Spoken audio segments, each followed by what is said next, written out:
Hello, welcome to History Beyond Virginia's Textbooks. I am Sid Cope.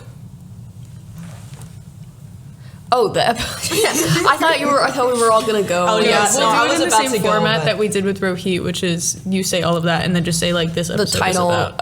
Okay. Hello, welcome to History Beyond Virginia's Textbooks. I'm Sid Cope. Today we're gonna be looking at Virginia women's literature in the Victorian age. I am Sid Cope. I'm Sid P. I'm Kira H. And I'm Rohit. So, we obviously know through our studies in American history that men are very much central to our history in America, and not only our history in America, but history throughout time. It's been very centered on men and what they have done. And so I just wanted to kind of present the unspoken stories of all of the wives and the sisters and the mothers of all of these men that we look back on and learn about. So I have 3 different women here that kind of encapsulate all of the political spectrum during this time and their values. So I'm going to look specifically at, Mary Elliott Sewell, a social conservative writer that became well known through her books for boys at the time, the middle class liberal ideas through Mary Johnston, and African American progressive poems by Anne Spencer depicting life and its struggles. So these 3 people kind of hit all of the main points or main things that kind of made the political spectrum. Yeah. So I can just read these are just some quick facts about all of them. So we're going to start with Mary Elliott Sewell. She was born in Gloucestershire County, Virginia, on October 23rd, 1853, which is the day before mine, October 24th. Oh my god, wow. That's crazy. I know. Perfect project. She was the daughter of John Tyler Sewell, an attorney and nephew of the 10th President of the United States. Yeah, it was like, sounds like John Tyler. Yeah. John Sewell served as a member of the House of Delegates in 1865 and 1867. Mary grew up in the family's mansion and from a very young age began to read her father's books. She grew towards romantic poetry and was not allowed to read 19th century novels. With no true access to education, she still gained an understanding of the English language. The death of her father in 1875, she moved to Norfolk with her sister and mother. She reportedly lived in high style as they had inherited money from relatives. During this time, she would frequent Europe in the summers and spending time experiencing all that the continent had to offer. So she really was just the pinnacle of privilege and conservative Virginia.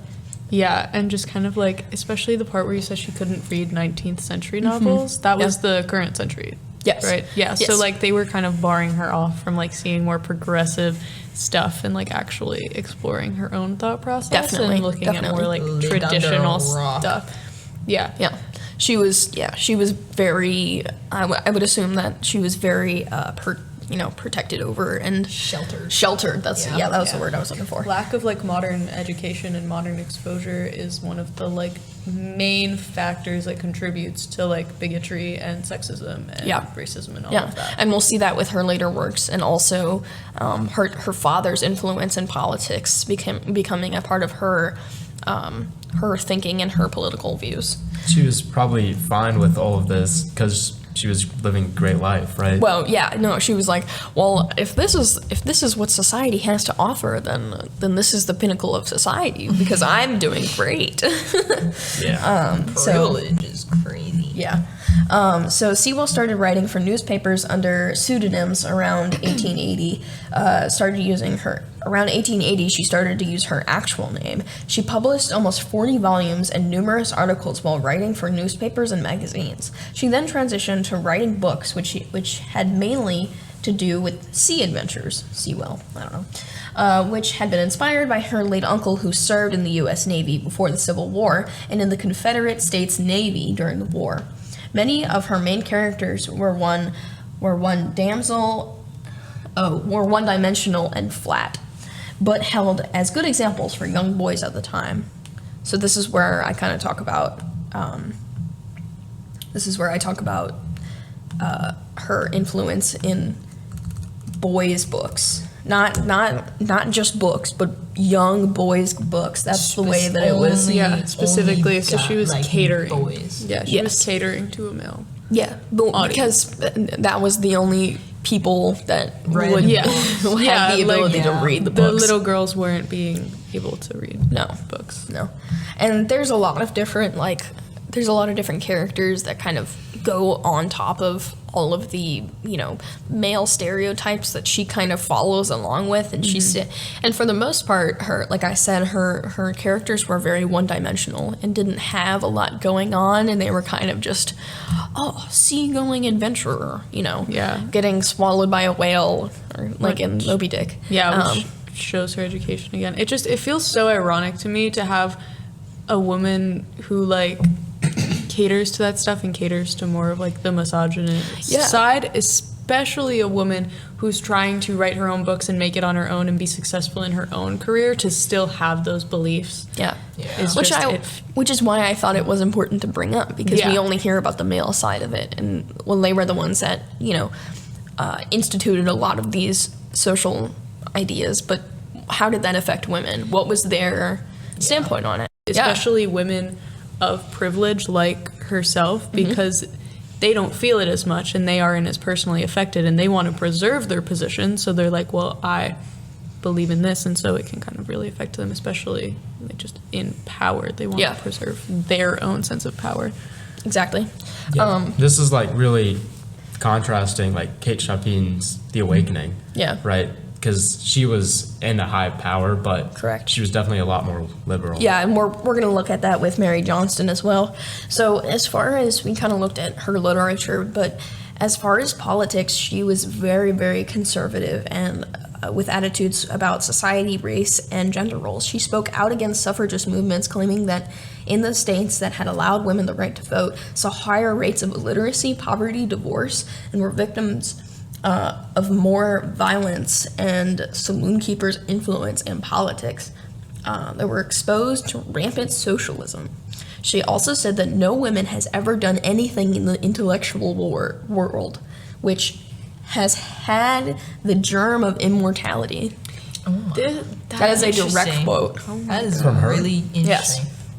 That just, it brings back, there was a point I was thinking of earlier about how like not reporting on the women's side of history can also contribute to sexism, because then uneducated people can look at it and be like, well, women have never done anything because they don't know about it because it's not recorded in history. And that just feels like what she's saying, because it wasn't recorded, so she doesn't know about it. So in her mind, women haven't done anything. Yeah, because there hasn't been anything recorded, like you said, by women. It's So- like so weird though, because she is literally actively, as she's saying that, she's actively contributing to Yes, things that she women is do. contributing to the intellectual world. Yeah. If she wants to believe it or not. Even if she sees her work as something that is not necessary or just for Juvenile. entertainment, she is Yeah. influencing young boys, and she's influencing the next generation She of definitely people. has a lot of power, and she just didn't know it at all. No, she didn't think she had it. Yeah. So that was really interesting. Which has had the germ of immortality.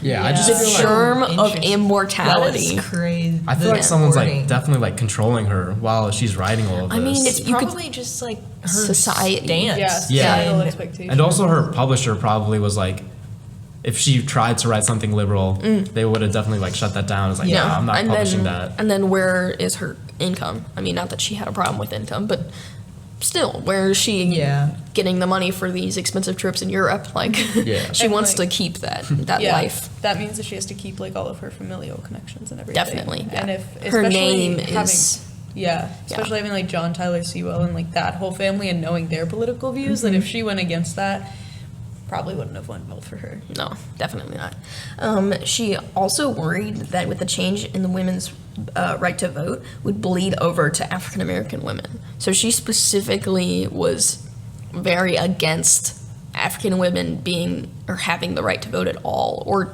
not even African women, but just African Americans in general. Sewell saw the idea of women's suffrages as criminals and even saw fellow women as outlaws. So that really just, I wonder, like, if she said, like, believes in these things because she grew up in that environment where women aren't allowed to do anything, or if it's because she wants to keep that stance in power that she has. I don't know. Like, I wonder if she ever had that idea of, like, this is wrong, but I'm going to say it anyway to keep what I have. Yeah, and if she had, I'm sure I don't think she actually did have any children, but if she did have, like, a little like girl, like what sort of ideas would she be like? It would the cycle of manipulation would just continue. And Probably. how do you teach a young girl that she's not supposed to do anything while you're actively pursuing a field that is typically male dominated? Well, then there was like also the aspect of like teaching and like storytelling being inherently female, so it's not like she's like going in to be a doctor. So Mary Johnston was born November 21st, 1870, being widely read, and she was deeply loved deeply and had a deep love for Virginia and its history.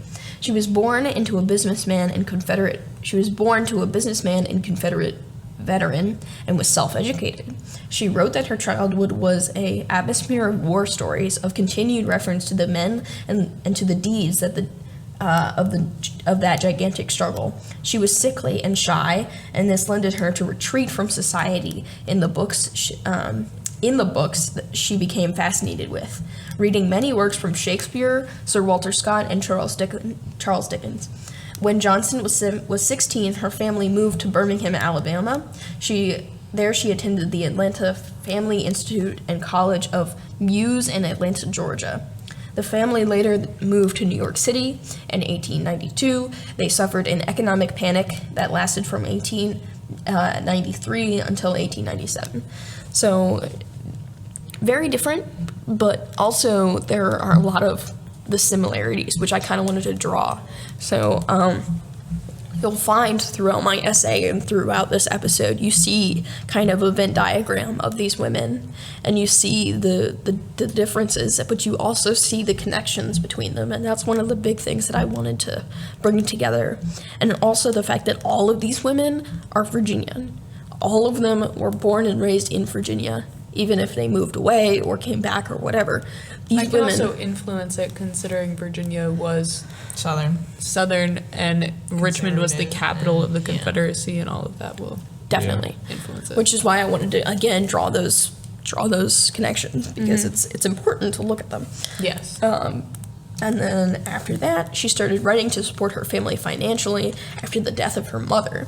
Her sound novel To Have and to Hold, 1900, became her most famous and broke records, selling 60,000 copies in advance and 135,000 during its first week of publication. The novel was a romance between Captain Ralph Percy and Lady Jocelyn Light, who was among the ships that brought women to the new colony. The story features the famous Virginia Native Americans, including Ochakono. The story later ends happily. Later in 1916 and 1922, the novel became a silent film, bringing in more revenue. Johnston's earnings as a writer became a vital source of income for the family. So we kind of look at Johnston being not only self-sustaining as Sewell was, but Sewell also had her name and inheritance, where Johnston had nothing before. So we do kind of see that economic change in the Johnston family, and specifically Mary Johnston, and I think that's important to bring up, because it definitely has something to do with the privilege and something to do with meeting people, and also the fact that Mary Johnston did not stay in Virginia, which I think is even more important. So she's meeting very South, all the way north. Yeah, so she's going all over the political spectrum during Yeah, the she time. went into like deep south, and then Yeah. she went up into like Yeah, well, liberal New York. Yeah. Yeah, New York City, New York.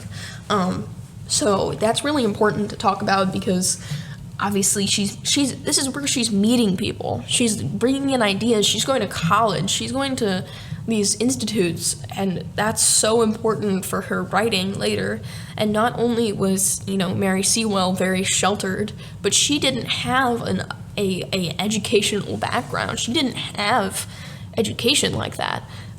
So you could say that the liberal ideas would be more of the educational side in this context. But Not even to the say that fact holds that- true, but that is just something that is present here. Yeah, and even the fact that she got all of those views kind of shuts down a lot of the argument of like people getting into their own echo chamber and only hearing political views Yeah. or ideals that align with theirs because she moved around so much. She Yeah. got all of that, so it can shut down a lot of people who were like, oh, well, she only believes this because that's all she heard or whatever. Yeah. Yeah.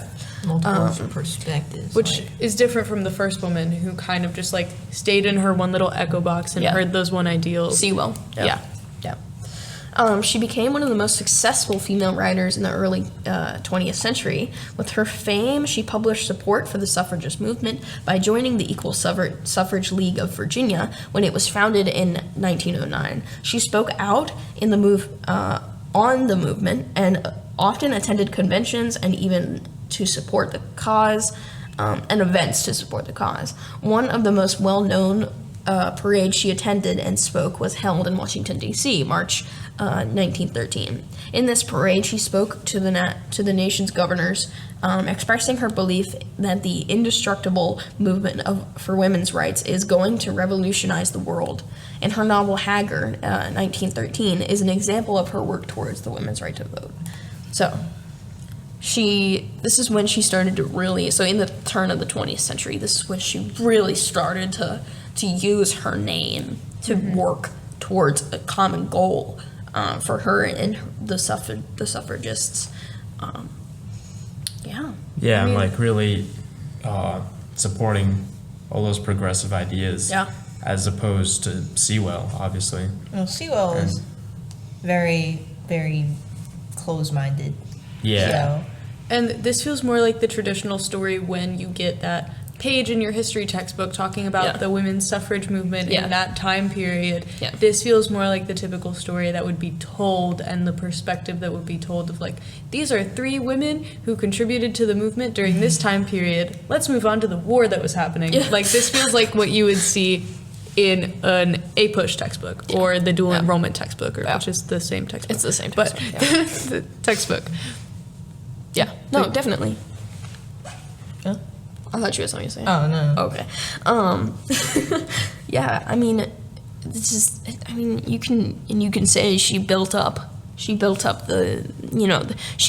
the social ladder or whatever, but you have to recognize that her family was wealthy in the beginning. Yeah. So she had the privilege of being educated, Yeah. which Yeah. is a good, transition to my next person, Anne Spencer.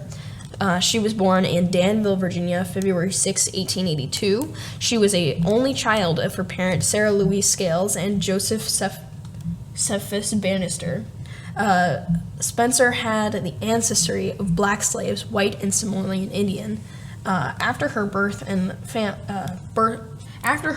her family moved to Martinsville, and there her father opened a saloon. She began studying at the Virginia Seminary in Lynchburg at the age of 11. Spencer became distinguished in literature and languages and graduated as a valid Victorian in 1899.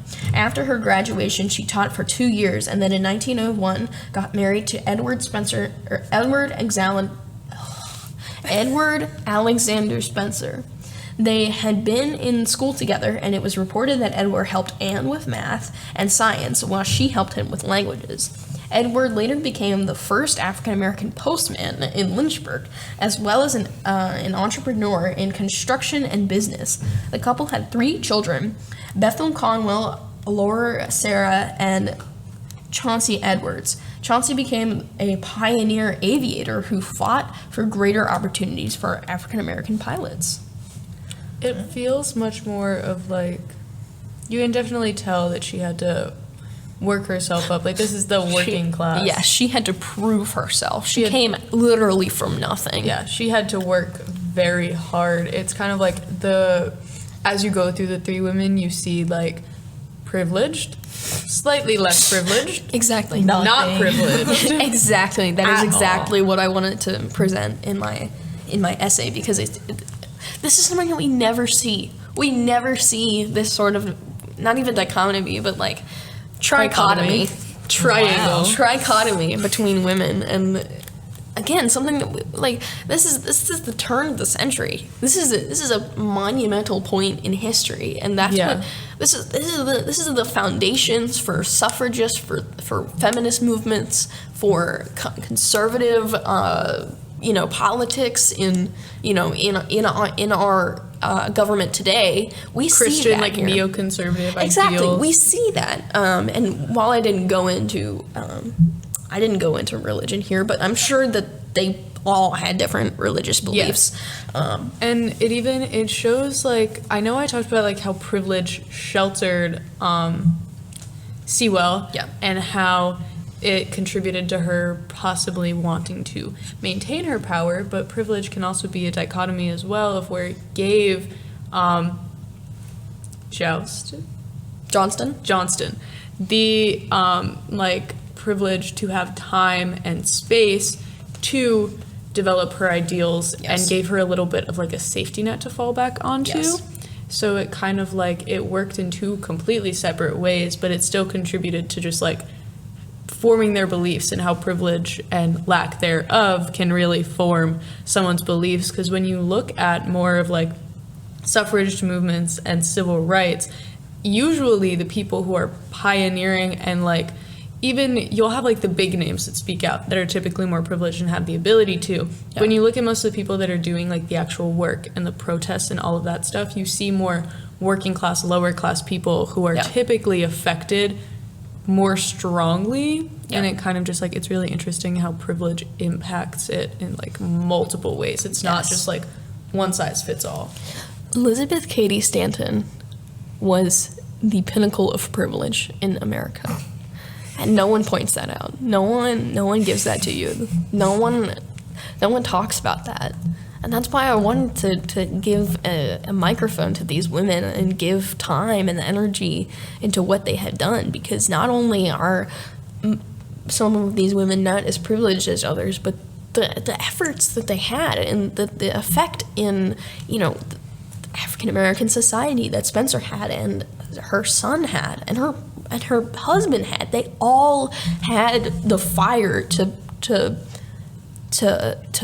go against what they had been oppressed by. Not that Elizabeth, I want to clarify, not that Elizabeth Cady Stanton didn't do anything. I'm not saying that at all. I'm just saying you have to look at people's privilege. That's how society works. That's how politics work. You have to look at everyone's individual, standpoints and religion and privilege and everything. It's all encompassing. You can't look at one thing and be like, this person likes this sort of economic standpoint. Check on the ballot. You can't do that. Yeah, it's so important to look at. It's so much more risky and like difficult for someone of like lower class standing to go against societal norms, because it's just like, what if something happens at work? What if something happens in their personal life? Like, there's so much more that they're risking by doing that. Yeah. And then like they also just have a harder time reaching out to people. Like these privileged women can just write a book, get it published easily because they're rich. They can spend that time. They can spend that money.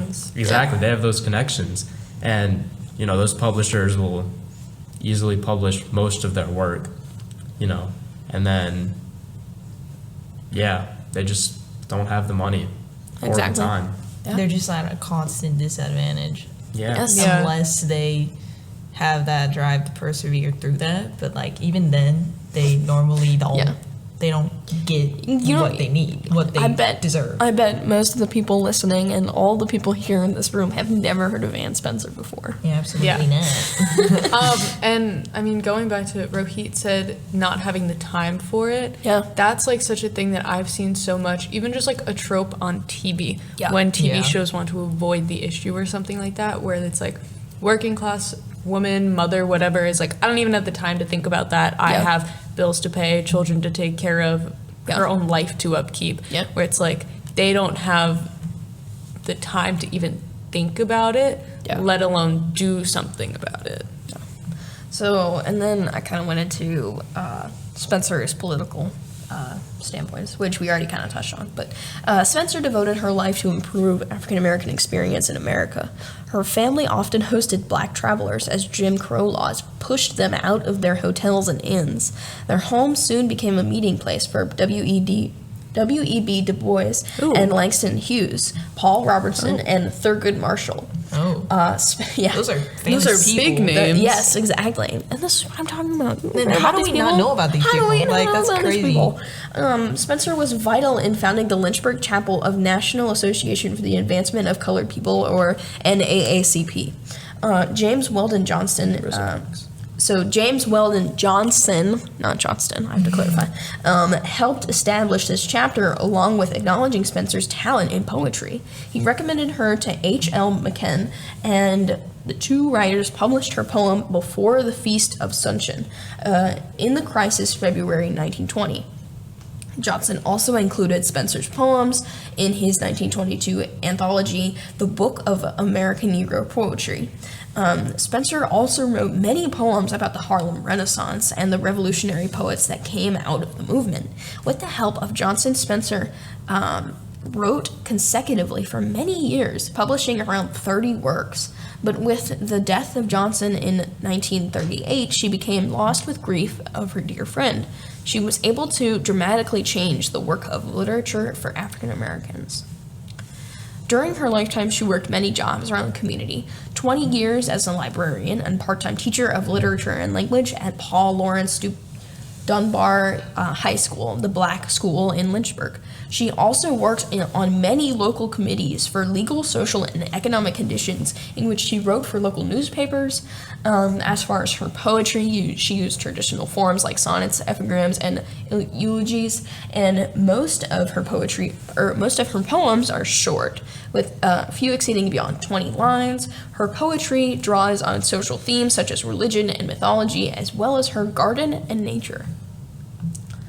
So, I'm just stuck on the fact that like I've never heard of this woman, but she has has such to do so with like weird. Du Bois and Hughes and all of that stuff. yeah, I mean, we don't even go into the Virginia history, really. We only talk about, like, America's history, and then sometimes it goes back to Virginia. Sometimes you go over like Harlem Renaissance. Yeah. When you get like Langston Hughes. Yes. And I think, correct me if I'm wrong, but we have talked more about the Harlem Renaissance in English class than we have. Yes. Oh yeah. I don't think the Harlem Renaissance got about a paragraph in the textbook for history, but in AP Lit, we have a whole unit on it. Yes, and we read books, we did topics, we did. Yeah, it's not like we just looked at short stories. We also looked at different books like A Raisin in the Sun for racial issues and death of what was it called? A Lesson Before Dying. Yep. And then you also get women's suffragist movements when you get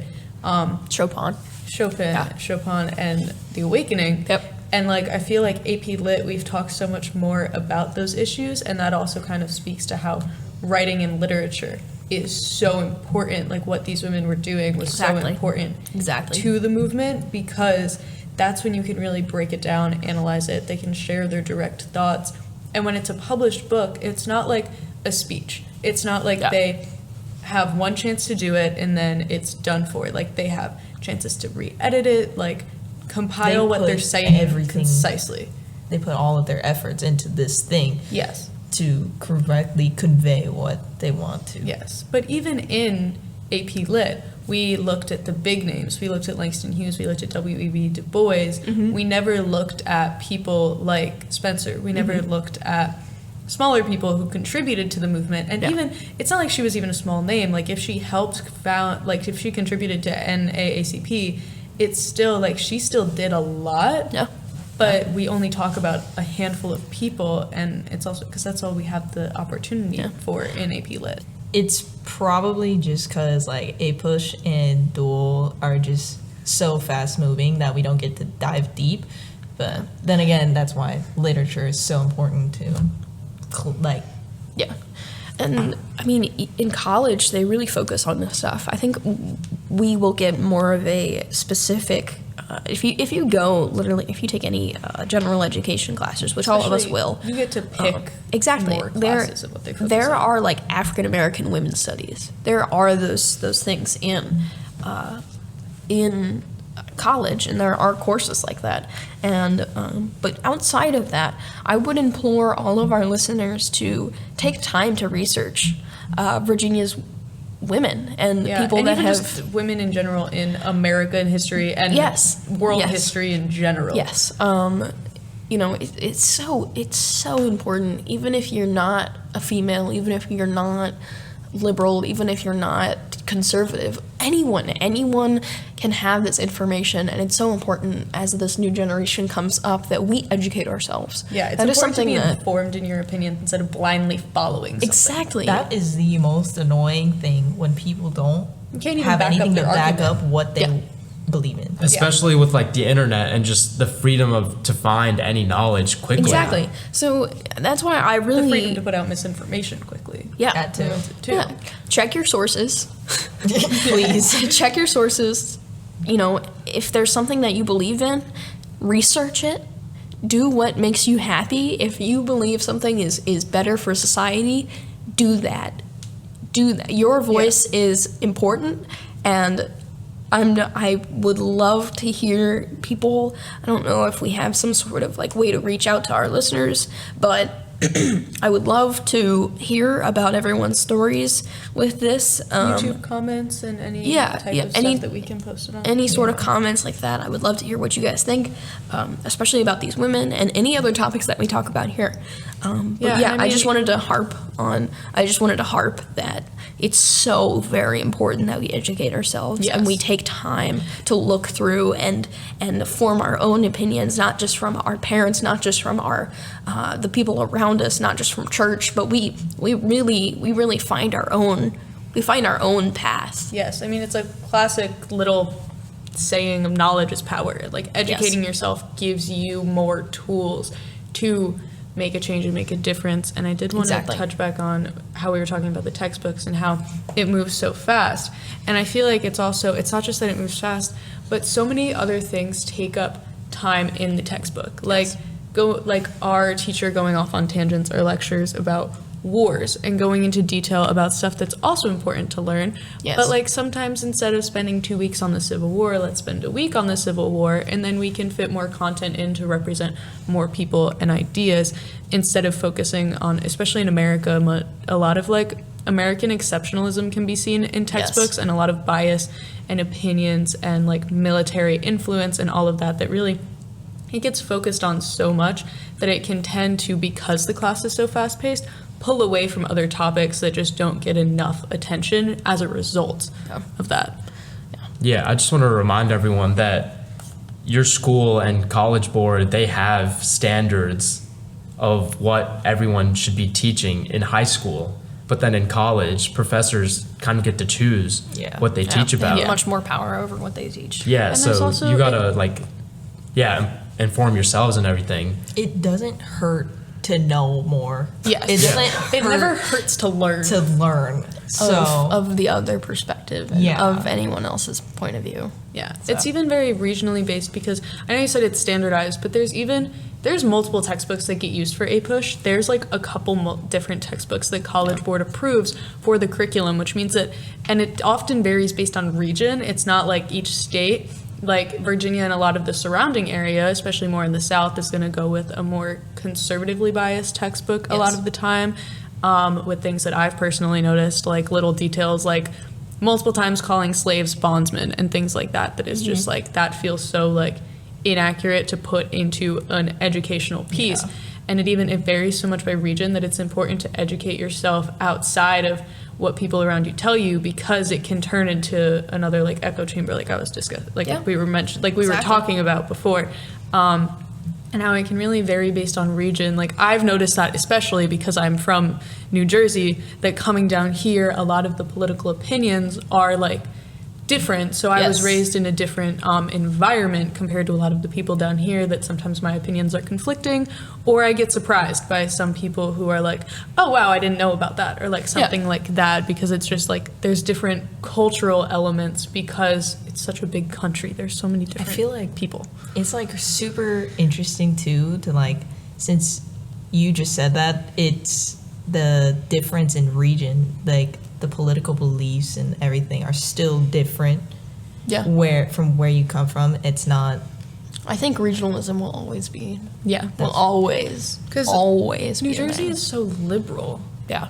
Especially like, obviously we still have conservatives. It's not a monolith. Like that doesn't represent everyone there.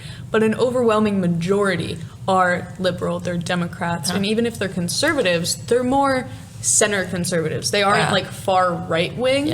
So it's very different. And Virginia's a swing state. Yes, Virginia's a swing state. I remember there were campaigns in New Jersey during like local elections for years now where they were like, we have enough people, we have enough of a Democratic majority, especially it's so densely populated. There's enough voters that we can still win Democratic majorities. So I need you guys to start moving to the South and voting in your swing states to swing them Democratic too. That there was literally, I've talked to my dad about it, how there was literally specific campaigns. And that's why moving to Virginia, and my dad lived in Georgia for a bit, where he would meet people from New Jersey, and they would all remember these campaigns where like certain political leaders would be like, we're so densely populated, people are moving anyways, because New Jersey is the most densely state, that like people are having to move anyways, especially because it's more expensive down there, up there, so like moving downwards, everything gets cheaper. So like intentionally telling people, if you're gonna move south, move to one of the swing states and help us swing votes Democratic so we can do more in legislation and politics. And I just find that stuff like so interesting, and how that influences a shift regionally too, in terms of more people with these ideals coming into a conservative space. Such a not weird concept, but like I just never knew that people would go that far. That far. And I mean, that's not people's sole motivation for moving. It's just kind of like, hey, if you're doing this, why not move here specifically? That's just so funny. It's so wild to look back on. So weird. So, just kind of wrapping up the episode, with all of these women contributing to society in the turn of the 20th century, many orcs can be represented in today's differences in class and race relations. With their unique upbringing, hearing and experiences repercussions of the Civil War, they bring a perspective of change or conservative political ideas. These ideas all translated in their work and role in the social movements at the time. The history that is presented with the example of women is one that is not shown, but greatly exemplifies the structure of society of the time. A voice that is not taught in school, but holds half of the population, and at the time had little to no rights to be recognized. So, there it is. That was it. That was this episode. Mostly just like feminist and anti-feminist, and just kind of representing more voices. Women. It's women. Women. And then we talked about regionalism a lot. Yeah, we did. Well, like it does come into play. Yeah, it definitely comes into play. Thank you for listening and being here, and I hope that you guys do share your opinions, like Sid was talking about. It'd be quite interesting. It would. I would love to hear comments or ways that we have to interact with people, because it's interesting, and I feel like it's very important conversations to have. Get the ball rolling type thing. And just personally, it's very it's just a little bit of know. So anyways, I hope you guys enjoyed this episode. Please stay tuned. We have 2 more episodes to film, so stay tuned. All right, thanks for listening. We will see you guys next time. Bye. Bye.